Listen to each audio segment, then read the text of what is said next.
Hello again, it's Damon, the Global Gardener, here on Staten Island in New York at the Snug Harbor Botanic Garden. This is what is called the Allee. A-L-L-E-E is how they're spelling it. And there's not a big enough sign. It's near the greenhouse, which we will see in another video, unless we can wander over there somehow through the alley that I will walk backwards with you through. Cicadas? What is that noise? I thought it was birds. This is a lovely long alley. Alley-oop. Alley of hoops. It is, looks like maybe crab apples. No, maybe it's, they didn't say, unfortunately. Maybe it says at the other end, but it could be elm trees. That would be my guess. A little bit spooky. It's fall here, September 12th, 2021.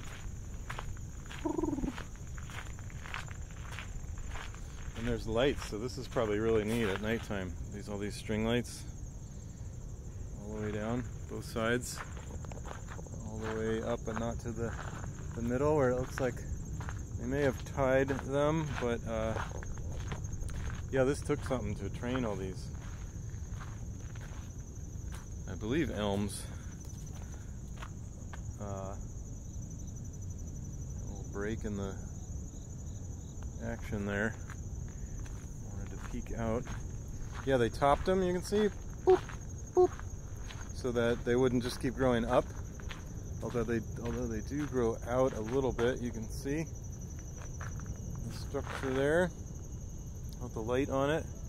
But they're going to eventually go up, but they were able to get them to strap over to the main frame, which is it's on cement and then 4x4s and then metal, and then it's like half-inch tubing that was bent, and it's welded to these plates, welded to plates that are bolted into the 4x4s.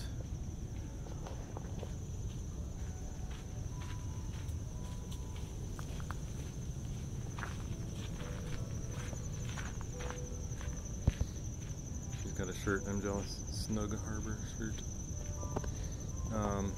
Obviously a worker here, but what else was I gonna say? Half-inch galvanized tubing that's been bent to make the structure. Here's another viewing both directions break in the action, which still has the main. It's an electrical line, because there are kind of some spotlights in the middle. I'm going to show you the spotlights. There's a spotlight. And so it's nice and shady in here. It's just lovely. It's not a hot day today. Getting cooler. Oh, I see some tropical plants up here.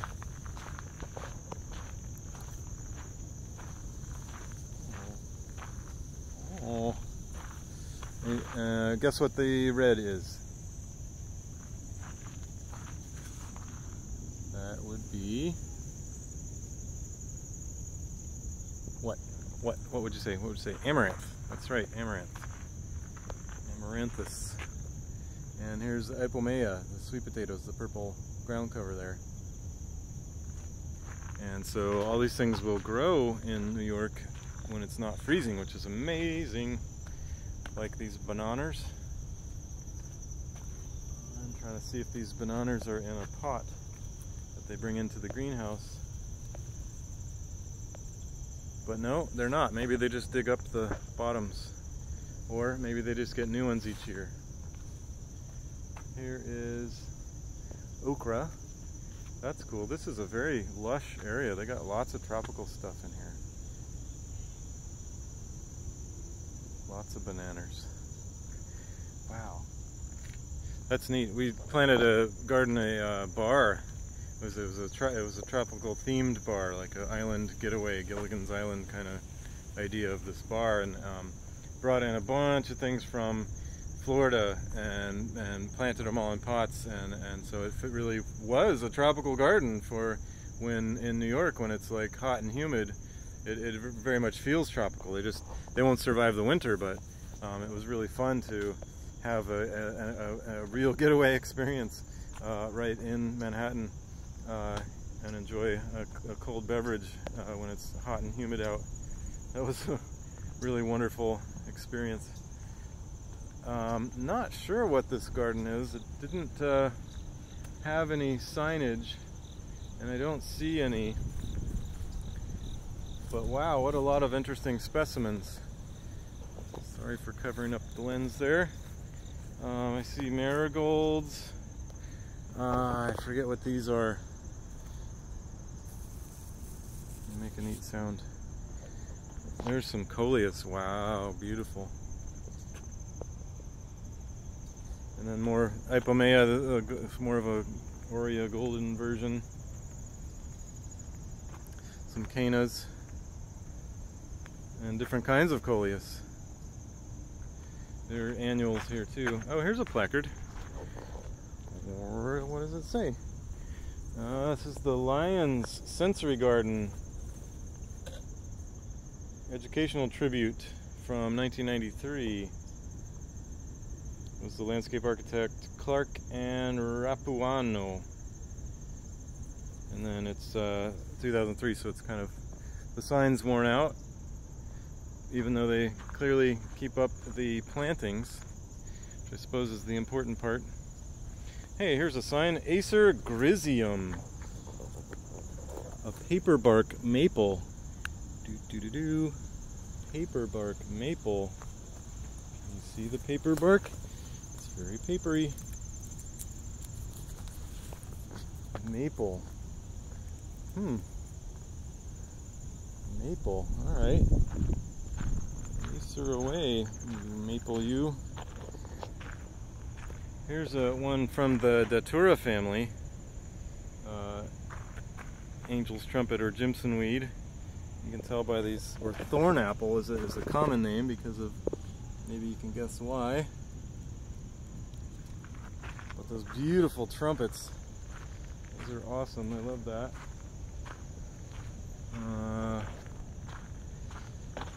Leatherleaf Mahonia. I know Mahonia as Oregon grape.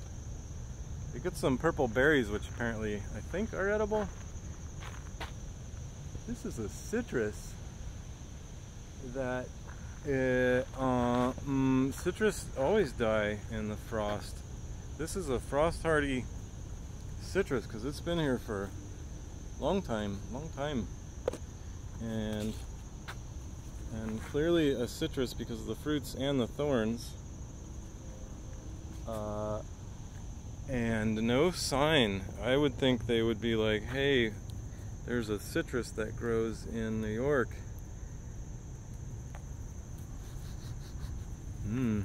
Citrusy. Lots of fruits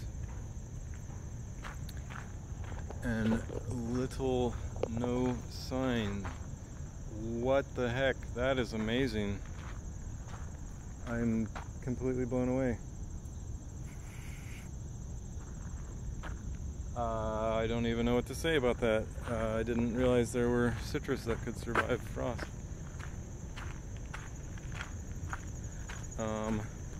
Puzzling. And where's those person with the Snug Harbor shirt? When you need them, not that they would know, because the guy was asking the lady on the golf cart and she didn't know. She said she wondered that also about the lychee thing. So anyway, here's a QR code if you want to give your opinion, because it matters, of Snug Harbor Botanic Garden, Staten Island. Here's another fountain that is not in operation, but wow, long spillway.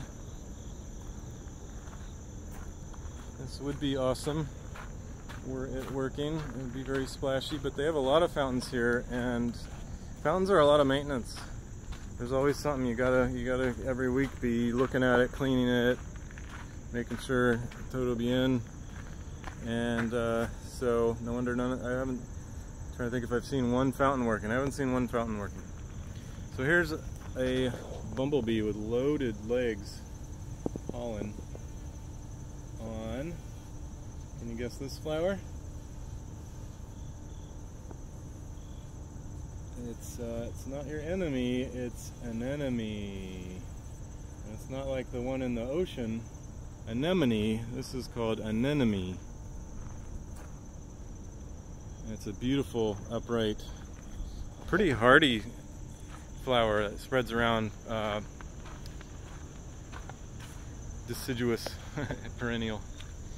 It shrinks back in the winter and then does its deal all year.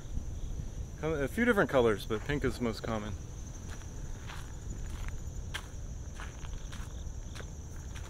Some lilacs.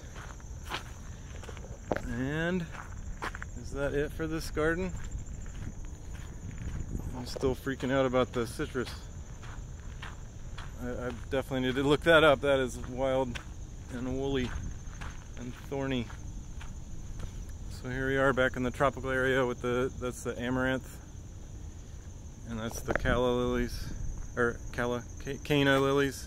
Oops, playing the camera. Canna lilies, and then bananas, which they need a little more time than they would get here to fruit, unless you had a dwarf one. If you had a dwarf one in a big container on your patio or something in the northern climates, you could potentially get some bananas.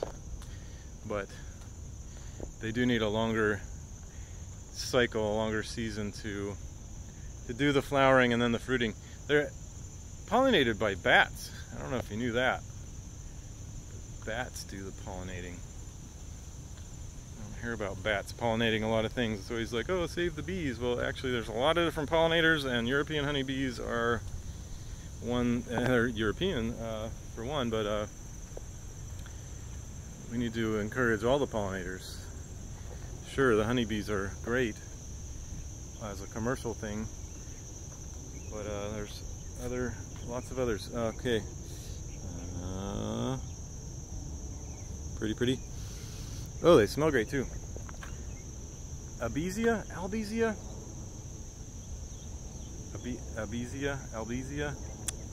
Bah, the plant names get all squashed up in my head. I don't know if you ever have that sensation, but grandiflora is the second. Albizia? Something like that. Grandiflora. A lovely, tallish, sort of keeps its own shape. If you plant it in the right place, it'll do its own deal and needs really no maintenance. Pretty hardy. Maybe a little water, but to get it going. But these don't have water now, so that's a pretty great one if you have the space for it. It takes up a pretty good amount of space. And things don't have signs here, but variegated liriope, lily turf, and lovely, the purple flowers. I love, you give them a little bit of flowering food and they just do purple flower action. Boom. It's pretty great. Alright, so that's it for whatever section we were in, because they don't have enough signs here with this neat gate and these old buildings. I will see you in the next video. Global Gardener signing off.